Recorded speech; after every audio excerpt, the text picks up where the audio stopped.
दोस्तों are class में आप सभी का स्वागत है। और आज हम बात करेंगे प्रयोगात्मक समूह कक्षा 10th का चैप्टर नंबर 4 था कार्बन और इसके यौगिक। तो उसमें जो कुछ पार्ट रह गया था उस पार्ट की बात करेंगे। लगभग ये पार्ट जो है वीडियो 2 में और अगली आएंगी, ये वीडियो और अगली वाली वीडियो, इसमें मैं इसको ख़त्म करने की कोशिश करूँगा।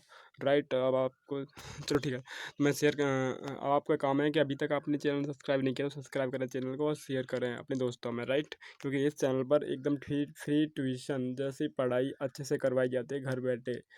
चलो, तो नेक्स्ट अगर मैं बात करूँ इस पर प्रकार्यात्मक समूह क्या होते हैं, क्योंकि इनके बिना फिर अगला जो भी चैप्टर आ रहा है कक्षा 12 में, वैसे ये केमिस्ट्री आगे बढ़ाई गई है, लेकिन यहाँ पर इनके बिना फिर आप यहाँ बेस क्लियर कराए, वहाँ पर एडवांस लेवल में कक्षा 12 और BSc लेवल में कर पढ़े वहाँ पर। तो ठीक है, तो यहाँ की मैं बात करूँ तो ये प्रकारात्मक समूह क्या होते हैं, जैसे कि हाइड्रोजन श्रृंखला में यह तत्व एक या अधिक हाइड्रोजन को इस प्रकार प्रतिस्थापित करते हैं कि कार्बन की संयोजकता संतुष्ट रहती है।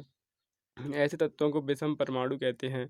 तो प्रतिस्थापन का मतलब होता है डिस्प्लेसमेंट कर देना। राइट, अब यहाँ पर बात करूँ तो यह विषम परमाणु या विषम परमाणुओं का समूह जो कार्बनिक यौगिकों को अभिक्रियाशील तथा विशिष्ट गुण प्रदान करता है, प्रकारात्मक समूह कहलाता है। मतलब कहने का ये है कि वो एक ऐसा समूह या ऐसा यौगिक होता है जो कार्बनिक यौगिक को डिस्प्लेसमेंट कर देता है और अपन जुड़ जाता है, और उसकी अपनी जुड़ने की वजह से उसकी जो क्वालिटी है वो चेंज हो जाती है, उसकी क्रियाविधि है वो चेंज हो जाती है। राइट, तो यही था अब इसके कुछ यहाँ पर बेसिक बेसिक प्रकारात्मक समूह बताए गए हैं, उनको आप नोटिस करते जाएंगे।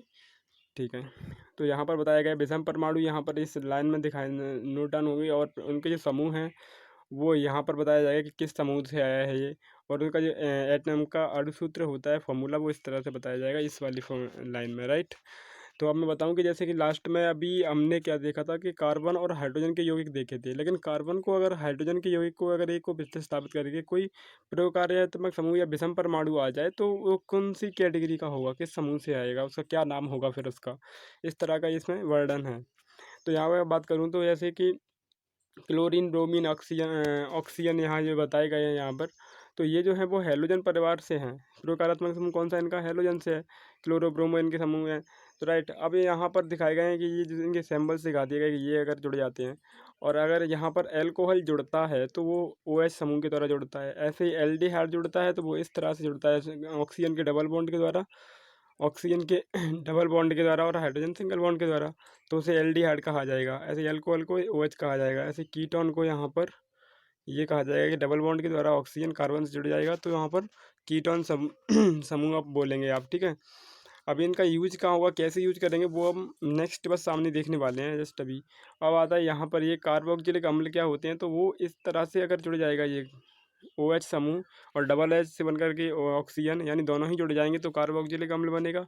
और एल्कीन एल्काइन को हम पहले भी देख चुके हैं, 3 श्रेणियाँ थी, एल्केन एल्कीन एल्काइन, ये पिछली वीडियो में कर चुके हैं इनकी चर्चा, लेकिन यहाँ पर आ रहा है तो देख लें। एल्कीन का मतलब होगा डबल बॉन्ड के द्वारा कार्बन जुड़ना, और एल्काइन का मतलब होगा ट्रिपल बॉन्ड के द्वारा कार्बन कार्बन का जुड़ना आपस में। राइट, अब ये देखते हैं यहाँ पर ये क्या है, समजातीय श्रेणी क्या है। अब इनके यूज कैसे होंगे भाई, अब जस्ट यहाँ पर आ रही है ये वाली हेडिंग है, उसमें यूज बताए जाएंगे कैसे यूज करना है। समजातीय श्रेणी क्या है, ऐसे ही कई क्वेश्चन आंसर पेपर में आया था एक बार। तो यौगिकों की वह श्रृंखला जिसमें कार्बन श्रृंखला में स्थित हाइड्रोजन एक ही प्रकार के प्रकार्यात्मक समूह द्वारा प्रतिस्थापित होते हैं। उदाहरण के लिए अब मैं बताऊं तो कार्बन यहाँ पर कार्बन की मतलब श्रृंखला वही है, लेकिन हर बार OH समूह ही इन्हें प्रतिस्थापित करता जा रहा है। और आप यहाँ देखेंगे समझाती क्यों है, क्योंकि यहाँ पर CH2 का अंतर समान बार बार आ रहा है इसमें, इसलिए वो समझ आती है। राइट, और एक ही OH समूह ही सबको प्रतिस्थापित कर रहा है हाइड्रोजन परमाणु को। तो यहाँ पर देखा CH3 था, यहाँ पर C2H5 था, यहाँ पर C3H7 था, OH तो सब में जुड़ा है ऐसे करके। तो यहाँ पर CH2 का अंतर, यहाँ एक कार्बन था, यहाँ 2 कार्बन, यहाँ 3 4, ऐसे C का अंतर आता जा रहा है, और हाइड्रोजन के भी 2 का अंतर आता जा रहा है। यहाँ 2 थे, फिर 3 5 हो गए, फिर 5 से 7 हो गए, यानी CH2 का कहीं ना कहीं अंतर है। तो अब इनकी समानता क्या थी कि समजातीय श्रेणी में उत्तरोत्तर सदस्यों में CH2 का अंतर तथा 14 द्रव्यमान इकाई का अंतर होता है। राइट, ये बात तो क्लियर हुई ये वाली पहली लाइन से ही। और क्या होता है कि समान रासायनिक गुणधर्म तथा अणु द्रव्यमान बढ़ने से भौतिक गुणों में भिन्नता आ जाती है। मतलब रासायनिक केमिकल प्रॉपर्टी जो होती हैं वो इक्वल होती हैं, और जो फिजिकल प्रॉपर्टी होती हैं वो डिफरेंट होती हैं एक दूसरे से। अब मैं बात करता हूँ नेक्स्ट, तो कार्बन यौगिक की नाम पद्धति। अब ये UPSC नामकरण बोलते हैं इसको केमिस्ट्री में, कक्षा 12th में। वैसे मैं एडवांस लेवल में यहाँ पर बेसिक है केवल मैं बता ही दे रहा हूँ। तो यौगिकों में कार्बन परमाणुओं की संख्या ज्ञात करो पहले तो, और दूसरे प्रयोगात्मक समूह के पूर्व लगन और अलगन दर्शाया जाता है, साथ में दर्शा। अब ये क्या होता है देखना, तो अगर हैलोजन श्रेणी से है क्लोरो ब्रोमो आयोडीन, इनमें से कोई समूह होगा, कोई भी परमाणु होगा, तो राइट। अब मैं यहाँ पर देखूँ इन्हें जोड़ करके तो कैसे जोड़ता है, अगर यहाँ देखूँ 3 कार्बन है और 3 कार्बन के लिए प्रो शब्द आता है, राइट। और 3 कार्बन के साथ में कौन सी श्रेणी में से है, alkyne, alkane, alkane, alkene, alkyne, ये 3 श्रेणियाँ थी। तो तीनों में से कौन सी, मैं ये पिछली वीडियो मैंने एल्कीन, एल्काइन, एल्कीन, एल्काइन इन पर चर्चा की है। और तो अब यहाँ पर देखें तो वहाँ पर पहली जो श्रेणी थी उसमें CnH2n ऐसे कुछ करके +2 फार्मूला बन रहा था, राइट।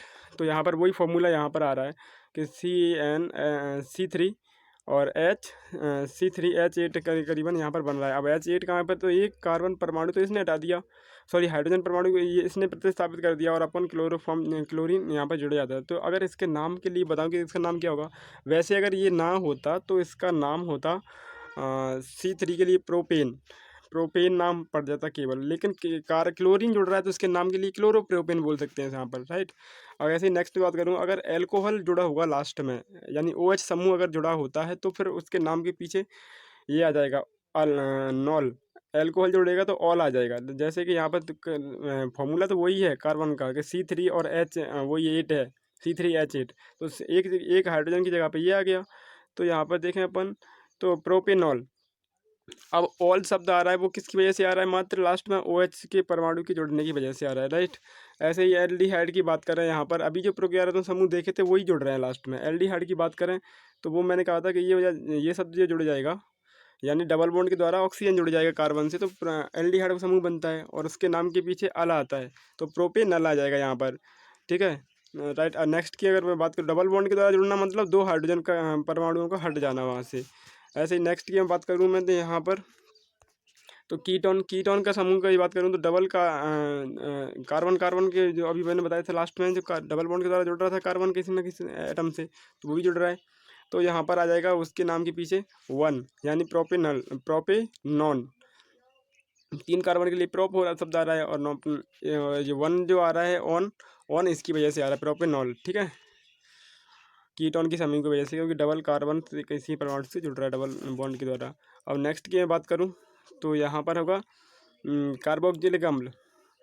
अब कार्बोक्जिलिक अम्ल को हमने देखा था कि एक जो परमाणु था लास्ट में डबल बॉन्ड के द्वारा, और एक OH परमाणु जुड़ रहा था उसके समूह में, तो कार्बोक्जिलिक अम्ल बनना था, और इसके नाम के पीछे मात्र आता है ओइक एसिड, ओइक एसिड। तो 3 कार्बन है तो प्रोप तो आएगा प्रोपेनोइक एसिड यानी अम्ल, ठीक है।